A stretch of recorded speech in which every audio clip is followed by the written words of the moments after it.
দেখো আজকে আমাদের ভাগ্য ভালো, কারণ মিস্ত্রিরা 4-5 দিন পরে আজকে এলো। সবাই এসছে আজকে। তো আজকে আমাদের গান পুজো, তো মাইক চলছে, তোমরা শুনতে পাচ্ছ গান চলছে।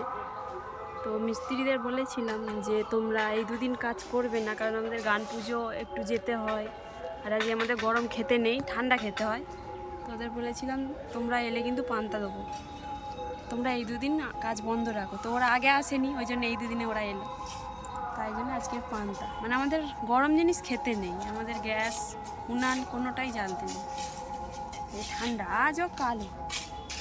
তো মিস্ত্রিদের কাজ হচ্ছে, আর এই ইটগুলো নিচে ছিল, তো আমরা সবাই মিলে, মিস্ত্রিও করলো আমরাও করলাম, করে এগুলো গোছানো হলো।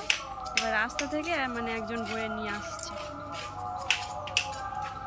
আর আইস ঘরে আছে, আজকে স্কুল।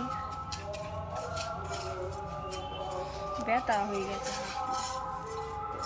নতুন ইট জল দিয়ে আরও ভারী হয়ে গেছে, 3-4 বার করে জল দেওয়া হচ্ছে, হলে আরও ভারী হয়ে যাচ্ছে।